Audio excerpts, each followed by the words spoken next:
मुंबईच्या वैभवात भर टाकणारी सगळ्यात महत्त्वाची गोष्ट म्हणजे मुंबई मेट्रो।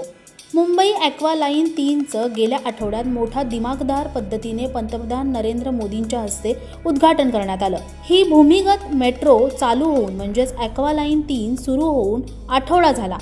आम्ही आज तुम्हाला याचाच एक रिपोर्ट सादर करणार आहोत। या भूमिगत मेट्रो चालू झाल्याच्या नंतर याला नक्की कोणतं यश मिळालं, कोणत्या ठिकाणी अजूनही त्रुटी आहेत आणि कुठले सुधारणा आजही करणं महत्त्वाचं आहे, जाणून घेण्यासाठी हा व्हिडिओ शेवटपर्यंत नक्की पहा। ॲक्वा लाईन म्हणजे मुंबईकरांचं एक स्वप्न साकार झालंय। मागील 8 वर्षापासून ह्याचं काम सुरू होतं। लोक विचार करत होते की नक्की हा भूमिगत मेट्रो लोकांच्या सेवेत कधी येणार। भूमिगत बोगदे तयार करणं ही एक अभियांत्रिकी पद्धतीची मोठी कमालच आहे। MMRCL आणि संपूर्ण टीमने याचं अप्रतिम काम केले। स्टेशनमध्ये शिरल्यावर अगदी वाव असा अनुभव येतो, पण त्याचबरोबर अनेक गोष्टींकडे अधिकाऱ्यांचं आजही लक्ष देणं फार महत्त्वाचं आहे। यातील पहिली आणि महत्त्वाची गोष्ट म्हणजे सुरक्षा। मुंबईने अनेक दहशतवादी हल्ले पाहिलेत, यामुळे किमान या भूमिगत मार्गावर सुरक्षा तर असायलाच हवी होती। मुंबईत रेल्वे स्थानकावर बॉम्बस्फोट झालेत, अशा पार्श्वभूमीवर ही निष्काळजीपणा खूप धोकादायक ठरू शकते। कोणीही या मेट्रोमध्ये जाऊन बॉम्ब ठेवू शकतो। परदेशात प्रवेश करताच मेटल डिटेक्टर असतात, दिल्ली मेट्रोत देखील ते आहेत, पण मुंबईत ते नाही। याशिवाय सुरक्षा कर्मचारी महाराष्ट्र सुरक्षा दलाचे आहेत, पण त्यांना आंतरराष्ट्रीय दहशतवाद हाताळण्याचं प्रशिक्षण नाही। ते केवळ वरवर तपासणी करतात, गंभीरता नाही त्यांना।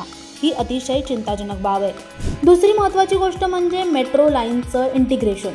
जर मला ॲक्वा लाईनवरून ब्ल्यू लाईन किंवा येलो लाईनकडे जायचं असेल तर मला पूर्णपणे बाहेर पडून पुन्हा दुसऱ्या मेट्रोत प्रवेश घ्यावा लागतो, म्हणजेच कनेक्टेड।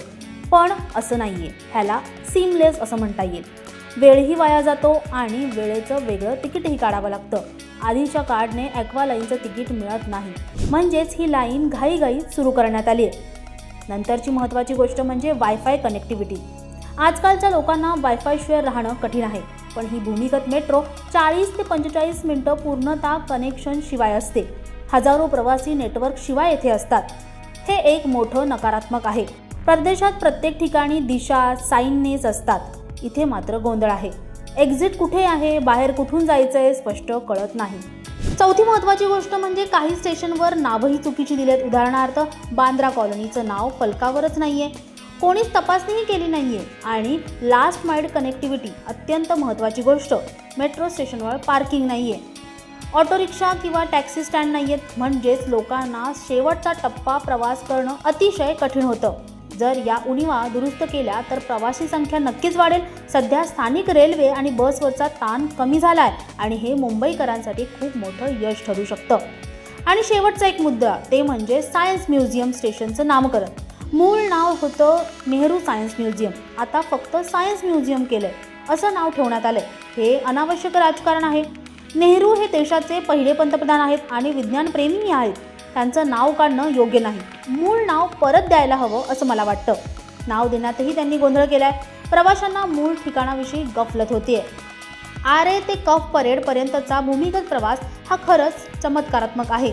मुंबईच्या गर्दीच्या रस्त्याखाली असा जलद मार्ग तयार केला गेला। गती उत्तम आहे, स्टेशन स्वच्छ आहेत, नीटनेटके आहेत, पण या सर्व जर त्रुटी दूर केल्या तर लोकसंख्या अपेक्षित प्रमाणात वाढेल आणि चांगला प्रतिसादही मिळेल। आशा आहे की अधिकारी हे सगळं ऐकतील आणि सुधारणाही करतील। आमचं उद्दिष्ट केवळ बांधकामात्मक टीका करणं नाहीये, तर मुंबईकरांसाठी मेट्रो आणखी चांगली व्हावी हेच आहे। तुम्हाला या सर्व मुद्द्यांविषयी काय वाटतं आम्हाला कमेंटमध्ये नक्की कळवा आणि अशाच नवनवीन व्हिडिओसाठी नवशक्ती यूट्यूब पेजला लाईक, शेअर आणि सबस्क्राईब करायला विसरू नका। धन्यवाद।